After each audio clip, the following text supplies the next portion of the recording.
Good morning, everyone. This is the Doctor. It's a beautiful day out here in the Pacific Northwest. It is 4:30 a.m. and we are getting ready to talk just a little bit about Tetra Syphalid, give you a little bit of tease about what I think is coming next week, and hopefully get you started and excited for your weekend coming up. Now, Tetra Syphalid is going to be coming out either this week or next week. If it's following the current pattern of release dates, the Esper is always going to get released first, and then the banner units are going to get released second. So more than likely, we're going to see Tetra Syphalid released this week. We're going to see the 4 Winds card as well be released with her, and we're going to be probably getting a non-specific banner to pull for her. So if you guys aren't familiar with Tetra Syphalid is an Esper that really came to prominence in the last Brave Exvius game. That's kind of the first time I really thought of her as an Esper or even as something in the Final Fantasy universe. Now, Tetra Syphalid, the card is going to be called the 4 Heavenly Winds, and it's going to have HP 302, Attack 162, Magic 37. So of course this is going to be leaning towards physical attack-based characters, but you could probably use her on any wind-based character. For the specific unit, she's going to get accuracy plus 15, which is going to be great for anyone, and the party ability is going to grant wind attack plus 35%. So there are a ton of units that are coming, that aren't already here, that are here, that can utilize this. Most notably is probably going to be Lucia. In JP, Lucia was on the banner with Tetra Syphalid, so you did have a chance to pull for both of them at the same time. And Lucia, of course, being a wind-based gun unit, you can only imagine how devastating it would be to put a wind attack plus 35 modifier on all of her attacks, in addition to accuracy plus 15. Now just imagine if that was with the Vega gun that has all of the accuracy on it, and you just got this devastating combo of Lucia and 4 Heavenly Winds. Now, outside of being a wind unit, I do think the 4 Heavenly Winds is not that great. I think it's one of those cards that you're probably going to be setting up a specific comp, or you're going to have multiple units that can benefit. So, for example, in a PvP situation, if you're mega whaling, I could see like a Yerma, a Lucia, and an Ayaka, right? Because Ayaka is going to get those damage modifiers with the wind attack plus 35, so is Yerma. Everyone's going to benefit from it, and it's going to be just focusing on that. You could also see Dario being thrown in there as a Spellblade. You could maybe have, if you don't have Ayaka, you could have Grace or Lady Helena as your healer. Or if you really want to go there, you can, of course, use Sosha or Mia. Both of them completely viable units. I know there's a lot of love for Mia right now, and I've been getting a lot of requests to do videos on her. So of course that is always the potential as well. But I think with the lower rarity units, you're going to be focusing more on abilities like Steel Heart, Steel Time. Sosha is probably going to be jumping, and I'm not 100% sure that jump is modified by wind damage. So that's kind of all of the stuff you're going to have to check. And there are better cards that give accuracy. So overall, you really have to, if you're going in on this, if you're like, oh, I want the 4 Heavenly Winds card, you really have to be going for a full-on wind build with your units. Now, talking about Tetra Syphalid, the Esper herself, her limit break is going to be the Wind of the 4 Skies. It's going to deal massive wind damage to units within area. And then it's going to increase evasion for allies and decrease wind resistance for enemies. So I love that increase evasion. Maybe you are someone who can magically use your Esper a ton. Maybe you could find viability for that.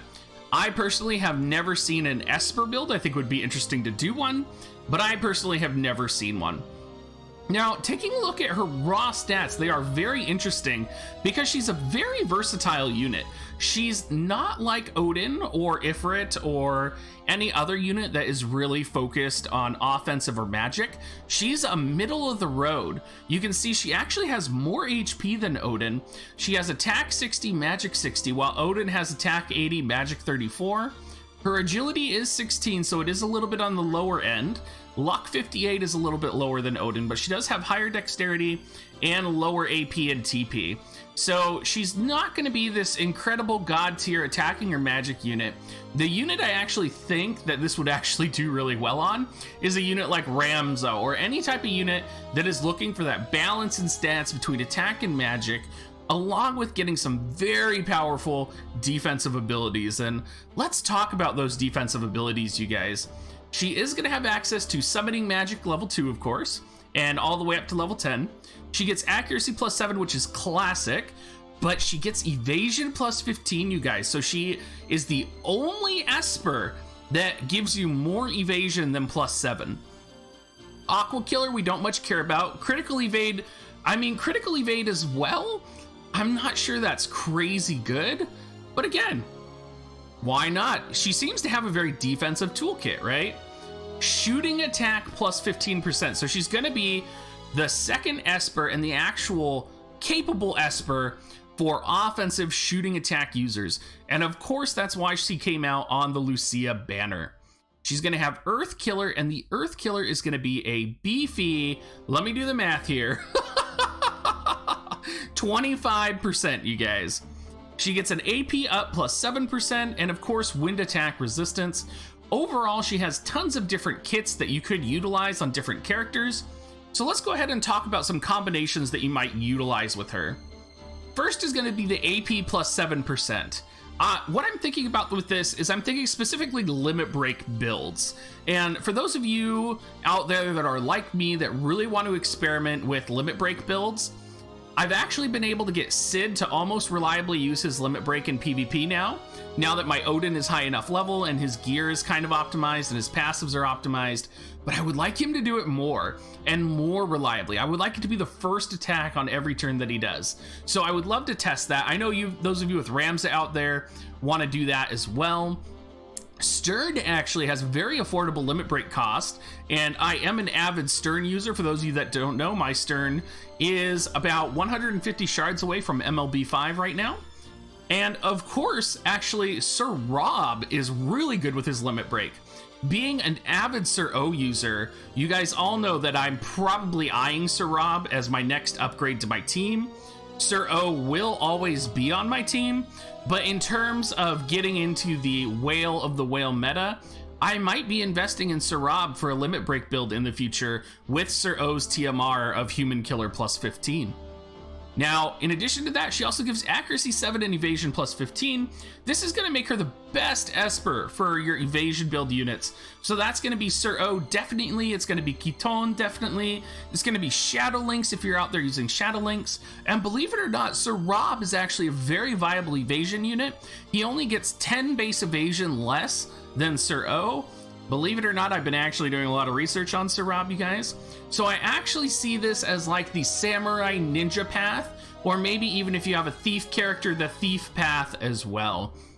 And what I think it really comes down to, though, is that this card is geared towards gunners.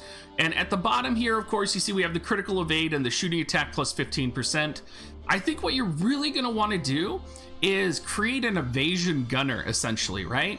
Because you have Lucia, you have Frederica, they have access to reflex already, so granting them the extra evasion is only going to make them even more powerful. So with that shooting attack plus 15%, this is hands down the gunning Esper if you are going to be building any of your gunners. I'm going to build Tetra Syphalid for evasion and gunning because I use my Ryu. So, of course, I'm going to be looking at Frederica and Lucia. Of course, I'm going to be looking at Ryu. And, you know, it actually would be a pretty good build for Fina as well. And while Fina might not be fully a meta unit right now, she is a unit that I'm looking at, and she is one that seems quite interesting as a potential build. So, overall, I could actually see her being used, and I could see Tetra Syphalid being placed onto her. Now, there are a couple non-meta uses for this, which I could see. And for me, I know I struggle killing Monts. And in PvP, if I get put up against a Mont, I'm actually a little bit scared. So the fact that I can get Earth Killer plus 25% is actually really nice to me. So I could also see this being built as a Mont killer, right? I don't know how you guys coordinate your guild battles, But in our guild battles, we have specific teams that are designed to focus on Engelbert comps and Mont comps. My comp specifically with Sir O, Mont, and Sid is focused primarily on Engelbert comps. So I could see a Mont killing comp with an Earth Killer plus 25% being extremely effective. Slap that on Lucia, forget the evasion on her, just throw her in there with shooting attack plus 15% and Earth Killer plus 25% and just have her murder Monts. So that's kind of what we're looking at in terms of Tetra Syphalid, you guys. I hope you guys are really excited for her. It would be amazing if she came out this coming week on the banner with, of course, Adelard, my dreamy husband of choice, and Lucia, my number one waifu.